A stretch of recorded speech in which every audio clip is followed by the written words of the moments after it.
আজকে আমাদের আলোচনার বিষয় কিউডি অর্থাৎ কোয়ার্টাইল ডিভিয়েশন। তো আজকে আমরা এখানে যেটা দেখব, দুটো অঙ্ক আমি এখানে রেখেছি, একটা হচ্ছে গ্রুপ ডাটা, একটা হচ্ছে আনগ্রুপ ডাটা। তো এটা আনগ্রুপ ডাটা আর এটা হচ্ছে গ্রুপ ডাটা। তো উদাহরণ আমি তো এখানে দেখতেই পাচ্ছি আমরা সবাই, যে এখানে আমি যে উদাহরণটা নিয়েছি সেটাকে আমি মানের ক্রমানুসারে সাজিয়ে নিয়েছি। কেমন? তো মানের ক্রমানুসারে আমি এটাকে সাজালাম। এর আগের অঙ্কগুলোতেও আমরা তাই করে এসেছি। তো মানের ক্রমানুসারে সাজিয়ে স্কোরগুলোকে আমি মোট সংখ্যা কত হলো তার মানটা আমি এখানে লিখেছি। কত হয়েছে? এখানে হয়েছে 12, মানে 12 হয়েছে। কেন হয়েছে সেটা আমি জেনেছি আমরা এর আগেও। দেখো, 1 2 3 4 5 6 7 8 9 10 11 12, তাহলে স্কোরগুলোর মোট সংখ্যা আমাদের কত হয়েছে? 12। তো আমি এই জন্য 12 লিখেছি। এবারে আনগ্রুপ ডাটার ক্ষেত্রে আমরা কিভাবে কিউডি আমরা অঙ্কটা করব সেটা আমরা একটু জেনে নেব। তো দুটো পরপর আছে, মানে কিউডির আমরা সূত্র এখানে দেখতে পাচ্ছি Q3 - Q1/2। ঠিক আছে? তো আমরা Q3 আর Q1 যেহেতু আমাদের মানটা এখানে বসিয়ে অঙ্কটা শেষ করতে হবে, তো তার আগের আমাদের যে কাজগুলো আছে সেগুলো আমাদেরকে করতে হবে। তো Q3 বের করতে হবে প্লাস Q1 বের করতে হবে। এই দুটো মান যদি আমরা বের করতে পারি তারপরে কিন্তু আমরা এটা কমপ্লিট করতে পারবো এই অঙ্কটা। ঠিক আছে? তাহলে আমরা প্রথমে কি দেখতে পাচ্ছি? আমরা প্রথমে Q1 বের করে নিই। তো আমরা Q1 বের করে নিচ্ছি। এর ক্ষেত্রে যেটা সূত্র আমরা প্রয়োগ করব আনগ্রুপ ডাটার ক্ষেত্রে, সেটা হচ্ছে n/4 প্লাস n/4 প্লাস 1 তম পদের মান। এটাও পদের মান লিখতে হবে। তো যেহেতু এখানে তম পদের মান আমি এখানে দিয়েছি, তো এই জন্য এখানে আর লিখলাম না। তো হয়েছে, এটা আমাদের সূত্র /2। এবারে সূত্র অনুযায়ী আমি এখানে মানগুলো লিখেছি। n আমাদের কত হয়েছে? এখানে 12। তো আমি এখানে 12 লিখেছি, এখানে 4 লিখেছি, তার মানে 12/4 প্লাস, তারপরে কি আমরা বন্ধনীর মধ্যে দেখতে পাচ্ছি এখানে n এর মান, এগুলো কিন্তু সূত্র, এটা কিন্তু মনে রাখতে হবে। n/4 এখানে 12 আছে, মানে 12/4 প্লাস 1 তম পদের মান। এটাকে যদি আমি ক্যালকুলেশন করি, এটা কত যাচ্ছে? 4 3 12। ঠিক আছে? 3। তো এখানে আমি এই জন্য 3তম লিখেছি, মানে 3তম পদ যেটা হবে সেটা আমরা নেব। পরের অংশেই আমরা সেটা দেখতে পাচ্ছি। সেটা এটা কমপ্লিট হোক, তারপরে বলে দিচ্ছি। তারপরে কি এখানে এটাকেও তাই করতে হবে। আমরা ভাগ করছি, 4 3 12, 12, এখানে 3 আছে, প্লাস 1 যোগ করলে কত হয়? 4। তাহলে এখানে 4তম পদের মান /2। কেমন? তাহলে এখানে কত হলো? 3তম প্লাস 4তম পদের মান /2। তো 3তম পদের মান কোনটা আছে? 1 2 3, 6 আছে। তো এখানে আমি তাই 6 লিখেছি। তারপরে 4তম পদ হচ্ছে 7 আছে, তো তাই আমি যোগ করে নিলাম 7। তো এই দুটোকে যোগ করে 2 দিয়ে ভাগ করলে যেটা দাঁড়াচ্ছে সেটা হচ্ছে 6.5। আমাদের এটা Q1 তাহলে বেরোলো কত? Q1 অর্থাৎ Q1 আমাদের আনগ্রুপ ডাটার ক্ষেত্রে বেরিয়েছে 6.5। তো হলো, এরপরে আমাদেরকে যে মানটা বের করতে হবে সেটা হচ্ছে Q3। হ্যাঁ, Q3 মান বের করতে গেলে আনগ্রুপ ডাটার ক্ষেত্রে সূত্রটা আমরা কি দেব? 3n/4।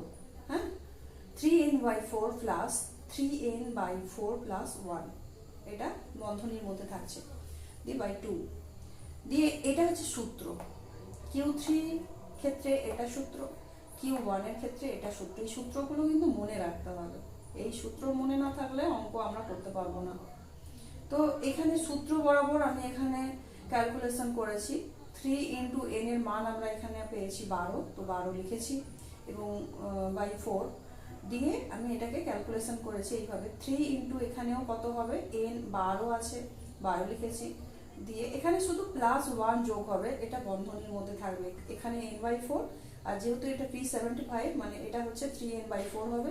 তো এখানে কিন্তু সেইভাবেই সূত্রটা সাজিয়েছি, দিয়ে এটাও তাই হবে পদের মান, কততম পদের মান।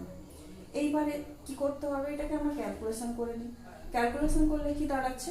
এখানে 4 3 12 আমরা ক্যালকুলেশন করলে এখানে 3 হচ্ছে, 3 থাকলে এটা কিন্তু আমরা সাইডে অঙ্কটা করে দেখিয়ে দিতে পারি, কিন্তু এখানে সরাসরি এভাবে করা যাবে না, কাটাকাটি যেভাবে আমরা আগে শিখেছি করেছি এরকম ভাবে হবে না। হ্যাঁ, তো 4 3 12, তো এখানে 3 আছে, তো 3 3 9, ঠিক আছে। এখানে তার মানে 9তম পদ কোনটা, 9তম পদ, ঠিক আছে। এখানে 9তম পদ লিখলাম আমাদের ক্যালকুলেশন করে, প্লাস কি করলাম, এটা আমরা এবারে আবার ক্যালকুলেশন করব। তো ক্যালকুলেশন করলে যেটা দাঁড়ায় একইভাবে 4 3 12, তো 3 3 9 প্লাস 1 যোগ করলে কত হচ্ছে 10, তো 10তম পদের মান। হ্যাঁ, দিয়ে যেমন আছে আমি ডিভাইডেড করে দিলাম, 2 করলাম। এটাকে এবার 9তম পদের মানটা এবার আমি বেছে নেব। 1 2 3 4 5 6 7 8 9, 9তম পদের মান কত হয়েছে 13, তো আমি 13 লিখেছি। এবারে তারপরে 10তম পদ, 13 পরে এখানে 10তম পদ হচ্ছে এইটা 15 হচ্ছে, তো আমি 15 লিখলাম বাই 2, ঠিক আছে। এটাকে যোগ করে 2 দিয়ে ভাগ করলে যা দাঁড়াচ্ছে এটা আমাদের, তার মানে Q3 দাঁড়িয়েছে 14, 14 হয়েছে। তো এই ক্ষেত্রে আমি কি করব, এইবারে আমাদের Q1 আর Q3 বেরিয়ে গেছে, এবারে আমি QD আমি অনায়াসেই করে নিতে পারবো। তো QD আমাদের সূত্র কি, Q3 মাইনাস Q1 বাই 2, তো Q3 এর মান আমাদের বেরিয়েছে 14, আর Q1 এর মান ছিল আমাদের এখানে 6.5, তো বাই 2, বাস এটাকে ক্যালকুলেশন করলে যেটা দাঁড়াচ্ছে সেটা হচ্ছে 3.75। বোঝা গেছে? এটা গেল ungroup data, calculation of QD ungroup score. Okay, হয়ে গেল আনগ্রুপ ডাটা আমরা বুঝতে পারলাম নিশ্চয়ই। এইবারে আমরা চলে আসি calculation of QD group score বা গ্রুপ ডাটা। গ্রুপ ডাটার ক্ষেত্রে আমরা কি করব, দেখতেই পাচ্ছি আমরা এখানে সাজিয়ে নিয়েছি আমি। এখানে এটা হচ্ছে আমি এস লিখেছি মানে এটা শ্রেণী। আমরা একটু জায়গাটা শর্ট আছে বলে এখানে আমি তাই ছোট ছোট করে করেছি। তো এখানে এস অর্থে এখানে শ্রেণী, এফ মানে আমরা জানি পরিসংখ্যা ফ্রিকোয়েন্সি, শ্রেণী সীমানা মানে ক্লাস বাউন্ডারি আমরা এখানে জানি, মানে আপার লিমিট আর লোয়ার লিমিট এটা আমরা করব। আর হচ্ছে সিএমএফ কাম্প হচ্ছে আমরা সেটাও জানি, মিডিয়ানের ক্ষেত্রে আমরা বের করেছি। তো এই গেল আমাদের টোটাল। হ্যাঁ, এটাকে আমি কি করেছি, এটা অনেক ক্ষেত্রে অনেক বইতে থাকে কি না, এটা মানে ছোট থেকে বড় থাকে, ঠিক আছে। আমি কি করেছি, বড় থেকে ছোট নিয়েছি। কেন নিয়েছি, তাহলে করতে অঙ্কটা করতে সুবিধা হবে এবং বুঝতেও সুবিধা হবে। আমাদের যদি বইগুলোতে বা অঙ্কের ক্ষেত্রে অনেক সময় দেখা যায় যে যেভাবে অভ্যস্ত, এটা মানে যদি আমরা সাজিয়ে নিই, যেমন ভাবে আমরা এখানে মানের ক্রমানুসারে সাজিয়ে নিয়েছি, তো আমাদের হয়তো মানটা 40 থেকে শুরু হলো, 40 থেকে 44, 45 থেকে 49 এরকম হয়তো শুরু হলো, ঠিক আছে। কিন্তু সেইটা আমরা যদি সেটা না করে আমরা যদি বড় থেকে ছোট সাজাই তাহলে আমাদের ক্ষেত্রে বেটার হবে। এখানে কিন্তু আমি ছোট থেকে বড় সাজিয়েছি, হ্যাঁ, এখানে মানে আনগ্রুপ ডাটার ক্ষেত্রে। কিন্তু এখানে কি করেছি, আমি বড় থেকে ছোট সাজাচ্ছি এই কারণে, তাতে করে আমাদের মানগুলো বের করতে সুবিধে হবে। কেমন, একই পদ্ধতি একই থাকছে, কিন্তু আমি জাস্ট সাজিয়ে নিয়েছি এটা। পরীক্ষার হলে হয়তো এটা দু রকমেই থাকতে পারে, বড় থেকে ছোট, মানে বড় থেকে ছোট থাকতে পারে কিংবা ছোট থেকে বড় থাকতে পারে। 40 to 44 প্রথম থেকে শুরুয়াত হতে পারে, নচেত কি হতে পারে 65 থেকে 69 আমি যেভাবে বড় থেকে ছোট ভাবে এসেছি সেরকমও থাকতে পারে। ওকে, ঠিক আছে, তাহলে আমরা দেখে নিই অঙ্কটা কিরকম আছে। এবারে আমি ফ্রিকোয়েন্সি বরাবর আমি এখানে কিন্তু লিখে নিয়েছি ফ্রিকোয়েন্সিটা, তো ফ্রিকোয়েন্সি লেখা হয়ে গেছে আমাদের। এরপরে আমাদের কি করতে হচ্ছে, আমরা যেটা দেখছি সেটা হচ্ছে এখানে শ্রেণী সীমানা। শ্রেণী সীমানাটা তো আমরা জানি, আমরা হচ্ছে এখানে 65 এর লোয়ার লিমিট ধরবো আর 69 এর আপার লিমিট ধরবো, সেইভাবেই আমি সাজিয়ে নিয়েছি। ওকে, 65 এর আমাদের লোয়ার লিমিট থাকছে 64.5, তারপরে 69 এর আপার লিমিট থাকছে আমাদের 69.5। এইভাবে আমি স্কোরগুলোকে মানে সাজিয়ে নিয়েছি। এরপরে কি আছে, আমাদের কাম্প বের করতে হবে। আমরা মোটামুটি জানি কাম্প আমরা কিভাবে বের করব। তো এখানে আমাদের এন হচ্ছে 50, আমাদের সবসময় খেয়াল রাখতে হবে আমাদের 50-র বেশিও হবে না 50-র কমও হবে না। যদি 50-র কম হয়ে যায় তাহলেও ভুল আছে, আর 50-র যদি বেশিও হয় কাম্প তাহলেও ভুল আছে। কেমন, এটা কিন্তু খেয়াল রাখতে হবে। এটাই হচ্ছে আমাদের একটা সহজ উপায়।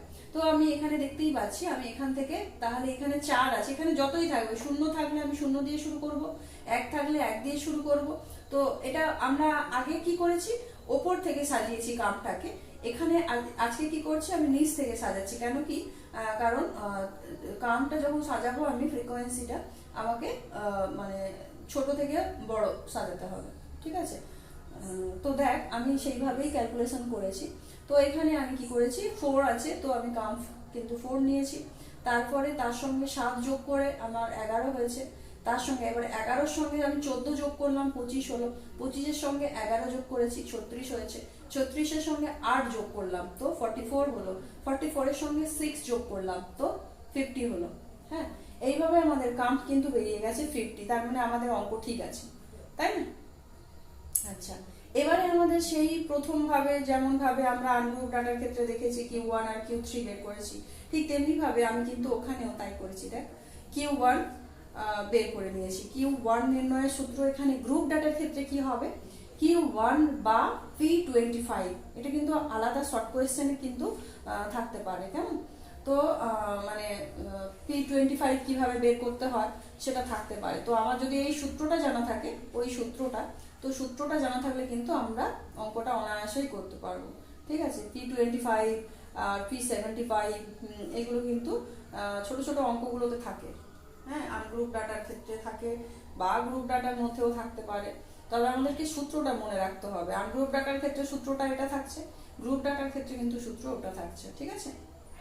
দুটোই বের করতে হয়।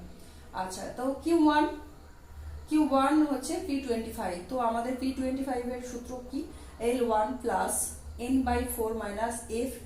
হ্যাঁ, f অর্থে আমরা যেটা জানি, কি জানি আমরা, f অর্থে আমরা এটা জানি, কাম্প জানি, কাম্প, ঠিক আছে। তো f বাই fm অর্থে কিন্তু আমরা মিডিয়ান মানে যেখানে আমাদের এই পরিসংখ্যা আছে সেই সীমানাটাকে ধরছি fm। হ্যাঁ, এইগুলোকে আমি এখানে লেখাটা দেখাইনি ঠিকই, এইগুলো তো আমরা মোটামুটি জানি।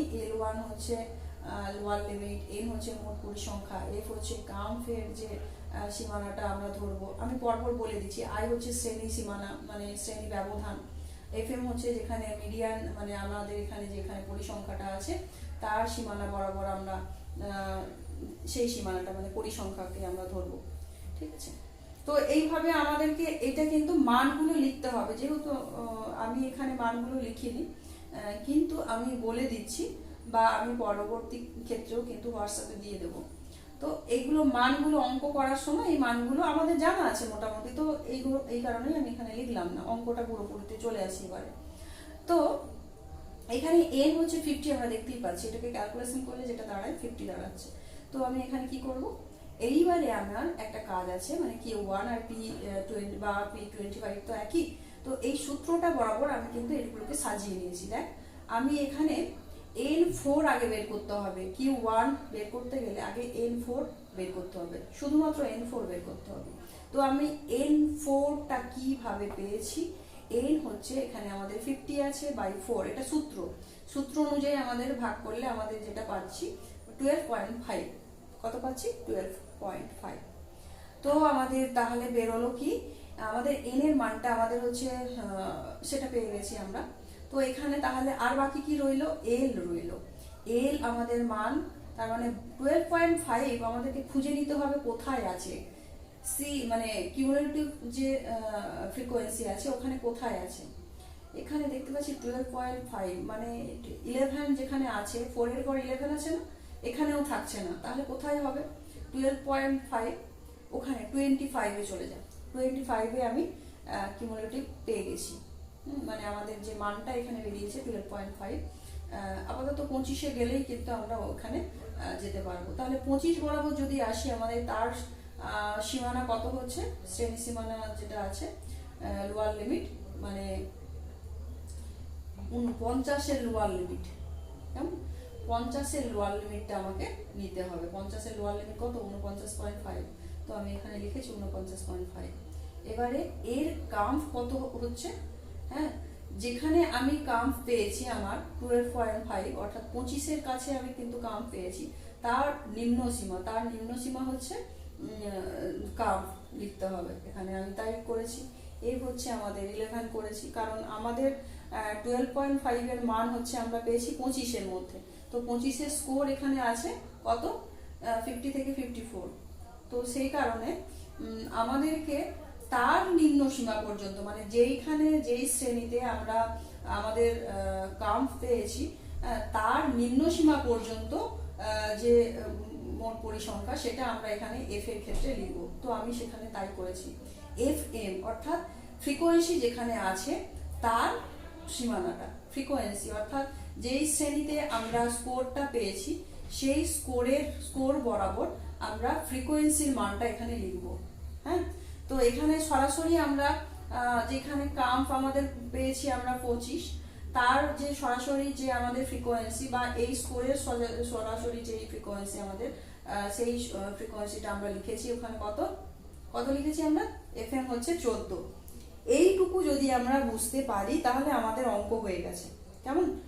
আগে এইগুলোই বের করতে হবে। এল কত আমরা বুঝতে পারছি, এল অর্থাৎ সেটাই হবে যেখানে আমরা N4 অর্থাৎ P25 আমরা যেখানে বের করতে পেরেছি, মানে P25 আমাদের যা হয়েছে বা Q1 যা হয়েছে তার মানটা আমি কোথায় পাচ্ছি, কাম্পে পাবো। কাম্প যেটা আছে আমাদের সেখানে পাবো। অর্থাৎ 4-এ হলো না, 11তেও হলো না, 11টা কম হয়ে যাচ্ছে, 4টা খুবই কম হয়ে যাচ্ছে। তাহলে আমাদের তো দরকার কত, 12.5। তাহলে আমরা সেটা কোথায় পাবো, আমরা 25-এ গেলে পাবো। হ্যাঁ, 25-এ গেলে পাবো। 25-এ গেলে যেহেতু হয়ে যাচ্ছে তাহলে আর আমাদের তো দরকার নেই, বাকিগুলোর দরকার নেই। তাহলে আমরা 25-এ এসে স্টপ করলাম। 25-এ এসে স্টপ করলে তাহলে আমাদের সেখানে শ্রেণী কত আমরা দেখতে পাচ্ছি, 50 থেকে 54 আছে। তাহলে তার আমাদের লোয়ার লিমিট লাগবে। তার লোয়ার লিমিট হচ্ছে আমরা কত ধরেছিলাম, 49.5। তো তাই আমি লিখেছি। এবার তার ফ্রিকোয়েন্সি মানে এফ এম, এইটা হচ্ছে মানে তার পরের সংখ্যাটা আমাদের ফ্রিকোয়েন্সিটা লিখতে হবে 14টা আমি কিসে পাবো, এফ এম, মানে যেইটা একদম আমাদের সূত্রের নিচের অংশ যেটা আছে সেই নিচের অংশটা হচ্ছে আমাদের ফ্রিকোয়েন্সিটা, সেখানে দিতে হবে। তো সেখানে আমি দিয়েছি। এবারে যেটা এফ আছে, এফ হচ্ছে যেখানে আমাদের 12.5 বেরিয়েছে অর্থাৎ 25 সংখ্যাটাতে তার নিম্ন সীমা অর্থে হচ্ছে 11 আছে, দেখ সেইটা আমরা এফ হিসেবে ধরেছি। ঠিক আছে, সূত্রের হচ্ছে এটাই নিয়ম। এটা আমাদেরকে ক্যালকুলেশনের আগে এটা মাথা খাটিয়ে বের করতে হবে। এইটা যদি ঠিক থাকে, মানে এই ক্যালকুলেশনটা যদি ঠিক থাকে, বাকি অঙ্ক কিন্তু ঠিক থাকবে। ব্যাস, এবারে আমি বরাবর কি করেছি, ক্যালকুলেশন করে নিয়েছি। এর লোয়ার লিমিট লিখেছি, মানে সূত্রটা আমি এবারে ফেলেছি। L1 অর্থে হচ্ছে Q1 বা P25। তো এখানে আমি L1 কত হয়েছে আমাদের 49.5 প্লাস 12.5 হচ্ছে আমাদের কি বেরিয়েছে N/4। N/4 আমাদের কত বেরিয়েছে আমাদের 12.5, তাই লিখেছি। এবারে আমাদের F কত আছে আমি এখানে লিখেছি 11, তো 11 করেছি বাই 14। FM কত আছে আমাদের 14 ইন্টু 5। ব্যাস, এবারে ক্যালকুলেশন করবো। ক্যালকুলেশন করলে আমাদের কত দাঁড়িয়েছে 50.03। দেখ ওখানে টিক চিহ্ন মারা আছে, টিক চিহ্ন মেরে রেখেছি, তাই না, 50.03। ব্যাস, এটা আমাদের গেল Q1 এর মান। কিসের মান হলো ওটা আমাদের, Q1 এর মান। বোঝা গেছে তো? আচ্ছা, এইবারে আমরা চলে আসবো কোথায়, এবারে আমাদের কিন্তু Q3 মানে P75 বের করতে হবে আমাদের। P75 বের করতে গেলে আমাদের কি করতে হবে, আমাদের সূত্র প্রয়োগ করতে হবে। তো সূত্র প্রয়োগের আগে যেটা করতে হবে 3n বের করতে হবে। কারণ কি, আমাদের হচ্ছে P75 অর্থাৎ Q3 যেটা সূত্র সেটা হচ্ছে L3 কেন করেছি আমাদের, কারণ আমরা L3 বের করবো বলে। তো L3 মানে আমাদের বোঝার সুবিধার্থে, এটা আমি শুধু এলও করতে পারতাম, তো একটা সাংকেতিক চিহ্ন দিয়ে রাখলে নিজেদেরও সুবিধা হয়, কোনটা করছি বের করছি সেটা, এই জন্য এটা L3 দিয়েছি। তো এখানে L3 plus 3n/4 minus f by fm whole into I, এটা আমাদের সূত্র। ঠিক আছে, Q3 সূত্র। Q3 বের করতে গেলে আমাদেরকে তাহলে 3n/4 আগে বের করতে হবে, তাহলে অঙ্কটা আরো সহজ হবে। তার 3n/4 আমি কত পেয়েছি, 3 ইন্টু n কত আছে আমাদের 50 আছে। তো আমি 3n অর্থাৎ 3 ইন্টু 50/4, তার মানে আমাদের এটা ক্যালকুলেশন করলে যেটা দাঁড়াচ্ছে সেটা হচ্ছে 37.5। ঠিক আছে, এবারে আমাদেরকে খুঁজতে হবে 37.5, এটা ওই মানটা হচ্ছে কাম্প এর মান, কাম্প একদম ধারে CM এর যেটা আমি করেছি কিউমেটিভ ফ্রিকোয়েন্সির মান ওটা। তো আমি 37.5 আমরা কোথায় পাবো একটু খুঁজে দেখো। একটু খুঁজে দেখলে আমরা কি দেখতে পাচ্ছি, 4, 11, 25 হচ্ছে না তো, এগুলো তো আমাদের হয়ে গেছে আগে। তাহলে আমাদের মান আছে কত 37.5। 36-এ এলেও কিন্তু আমাদের মান আসবে না। তাহলে আমাদের কততে যেতে হবে? কততে যেতে হচ্ছে? আমাদের 44-এ যেতে হবে, কারণ 36-এ তো আমাদের 37.5 এর মান যেটা আমাদের বেরিয়েছে 3n, সেটা কিন্তু আসছে না। তো আমাদের তাহলে 44 পর্যন্ত এগোতে হবে। তো 44 পর্যন্ত এগোলাম, ওইখানেই স্টপ হবো। এবারে ওই স্টপ হয়ে আমরা এখানে মান দেখছি কত, কামফের মান দেখে পেয়ে গেছি আমরা 44, ওইটা আমরা মান হিসেবে ধরবো। কেমন? ওই মান বরাবর আমাদের শ্রেণী কত আছে? 60 থেকে 64 আছে। যে কোনো মান থাকতেই পারে, কিন্তু আমাদের এখানে মান যেহেতু 60 থেকে 64 আছে, তাহলে এর লোয়ার লিমিটটা কত হচ্ছে?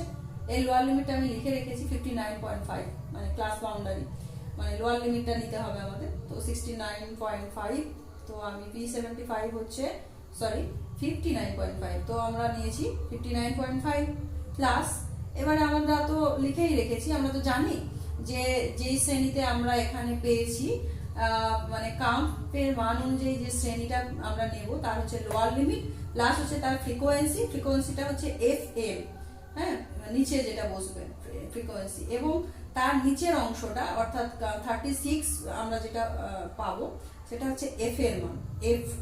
ঠিক আছে, আমি সেইভাবে বসিয়েছি, মান বসিয়ে দিয়েছি। P75 সমান ক্যালকুলেশন করেছি, হ্যাঁ, যা যা এবারে সূত্র বরাবর আমি এখানে 3n/4 না লিখে, আমাদের যেহেতু মান পেয়ে গেছি আমি 37.5, তো আমি এখানে তাই করেছি 37.5 মাইনাস 36 হচ্ছে F, FM হচ্ছে 8 ইন্টু 5, আমি সাজিয়ে নিয়েছি, ক্যালকুলেশন করলাম।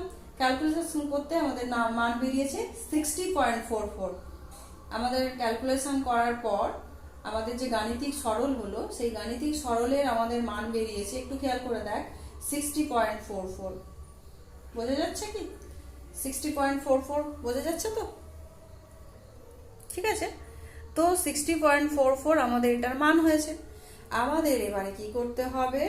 আমরা কিন্তু মান পেয়ে গেছি। কি মান পেয়ে গেছি আমরা পেয়েছি যেটা, সেটা হলো P75 অর্থাৎ Q3-র মানও পেয়ে গেছি। Q1 তো আমরা আগেই বের করে ফেলেছি 50.03। ঠিক আছে, এইবারে আমাদের কাজ আছে। এইবারে আমরা কি করব? আমাদের সূত্র প্রয়োগ করব। আমাদের কিউডির সূত্র এবারে সরাসরি আমরা বসাতে পারবো। কিউডির সূত্র আমি ওখানে কি লিখে রেখেছি? Q3 minus Q1 by 2, Q3 minus Q1 by 2। ঠিক আছে, Q3 আমাদের কত বেরিয়েছে? এক্ষুনি তো বের করলাম, 60.44। Q1 কত বেরিয়েছিল? 50.03 by 2। এটাকে ক্যালকুলেশন করি আমরা।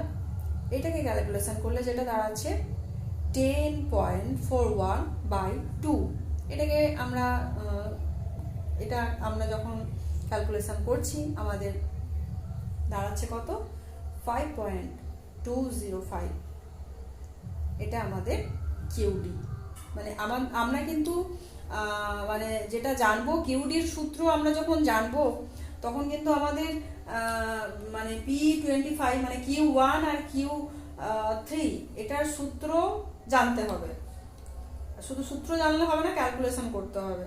তো তারপরে আমাদের কিউডি আমরা করতে পারবো, নচেত কিন্তু মান আমরা করতে পারবো না। তবে হ্যাঁ, অনেক সময় বড় বড় অঙ্কের ক্ষেত্রে কি হয়, হয়তো একসঙ্গে কিউডি বের করতে দিচ্ছে বা এসডি বের করতে দিচ্ছে, সেক্ষেত্রে কি করা হয়, মানে Q3 আর Q1 এর মানটা দিয়েই দেয়, মানে আলাদা করে আর ক্যালকুলেশন করতে হয় না। কেমন? আলাদা করে আর ক্যালকুলেশন করতে হয় না, ওই মানটা কিন্তু দিয়ে দেয়। তখন আমাদের পক্ষে একটা সুবিধে আছে, মানে মানটা যদি দেওয়া থাকে তাহলে আমাদের মানে একসঙ্গে একটাতে অঙ্ক মানে কিউডি এসডি বের করতে আমাদের সুবিধে হয়, কিন্তু মানে না হলে অনেকটা সময় লাগে। আর যদি মান দেওয়া না থাকে কি করতে হবে? শুধুমাত্র কিউডি যদি বলে বের করতে হবে, মানে কিউডি বের করতে হয়, তাহলে কিন্তু আমাদের গ্রুপ ডাটার ক্ষেত্রে প্রথমে যেটা করতে হবে বললাম, Q1 অর্থাৎ P25 বের করতে হবে, হ্যাঁ, যেটা n/4 দিয়ে বের করার পরে আমাদের মানটা পৌঁছতে হবে। হ্যাঁ, তারপরে এখানের ক্ষেত্রে অর্থাৎ Q3-র ক্ষেত্রে আমরা দেখতে পাচ্ছি তোমার P75 অর্থাৎ 3n/4।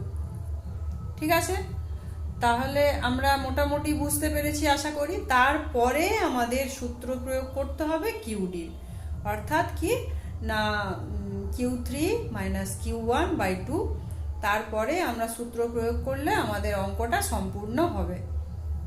বোঝা গেছে? ব্যাস এইটুকুই কাজ ছিল আমাদের। তবে খেয়াল রাখতে হবে যেগুলো সেগুলো মানে আনগ্রুপ ডাটা, গ্রুপ ডাটা, হ্যাঁ, অর্থাৎ এটাকে বলা হয় চতুর্থাংশ বিচ্যুতি। মানে Q3 হচ্ছে তৃতীয় চতুর্থাংশ আর Q1 হচ্ছে প্রথম চতুর্থাংশ। ঠিক আছে? Q1 বের করতে গেলে যেটা N4টা বের করতে হয়, হ্যাঁ, আর তারপরে Q3-র ক্ষেত্রে যেটা আমরা আগে বের করেছি 3n/4। এইভাবে আমরা বের করে সূত্র প্রয়োগ করলে আমরা সেটা করতেই পারি। অর্থাৎ মোটামুটি যেটা জানলাম, মানে যে শ্রেণী মানে L1 এর ক্ষেত্রে যে শ্রেণীতে N4 আছে তার নিম্ন সীমা, আর F হচ্ছে যে শ্রেণীতে N4 আছে, মানে সেটা একই হচ্ছে Q3-র ক্ষেত্রেও একইভাবে প্রযোজ্য হবে। মানে সেখানে হবে 3n/4, আর Q1 এর ক্ষেত্রে n/4 আর Q3-র ক্ষেত্রে 3n/4। হ্যাঁ, সূত্রের লেখাগুলো একই থাকছে। যে শ্রেণীতে N4 আছে তার আগের শ্রেণী পর্যন্ত কাম্প, আর F1 হলো যে শ্রেণীতে N4 আছে তার ফ্রিকোয়েন্সি, আর I তো শ্রেণী প্রসার। এগুলো তো বললাম, বোঝা গেছে নিশ্চয়ই। Q3-র ক্ষেত্রেও একই, যে শ্রেণীতে 3n/4 আছে তার মানে আগের শ্রেণী পর্যন্ত কাউন্ট, মানে CMF যেটা বের করতে হবে। আর N3 যেটা হচ্ছে যে শ্রেণীতে 3n/4 আছে, 3n/4 আছে তার নিম্ন সীমা, আর FM যেটা যে শ্রেণীতে 3n/4 আছে তার হচ্ছে ফ্রিকোয়েন্সি। এইভাবে আমাদের বের করতে হয়। তারপরে তো ওই P75 মাইনাস P25/2, সেটাই একইভাবে আমরা বলতে পারি QD সমান Q3 মাইনাস Q1/2। এই ব্যাস আমাদের অঙ্ক কমপ্লিট। তার মানে আমরা যেটা জানলাম, তো চতুর্থাংশ চ্যুতি, ওটাকে আমরা মানে বাংলায় বলি চতুর্থাংশ চ্যুতি। তো আমরা আগের দিন তো এভারেজ ডেভিয়েশন পড়েছিলাম, সেটা হচ্ছে বিচ্যুতি, এটা হচ্ছে চ্যুতি। যাই হোক, তাহলে আমাদের কিউডি সম্পর্কে একটা সম্যক ধারণা হলো আশা করা যায়। আমরা তাহলে দুটো জিনিস শিখলাম, সেটা হচ্ছে একটা হচ্ছে আনগ্রুপ ডাটা আর একটা হচ্ছে গ্রুপ ডাটা। ঠিক আছে? আনগ্রুপ ডাটা আর গ্রুপ ডাটা দুটো আমরা শিখলাম। এই পর্যন্ত আমাদের আলাদা আলাদাভাবে আর কিছু নতুন করে বলার নেই। হ্যাঁ, ব্যাস এইভাবে আমাদের অঙ্কটা সাজিয়ে নিয়ে, হ্যাঁ, অঙ্কটা কমপ্লিট করতে হবে, তবেই আমাদের কিউডির মানটা ঠিক করে বেরোবে। ঠিক আছে তাহলে।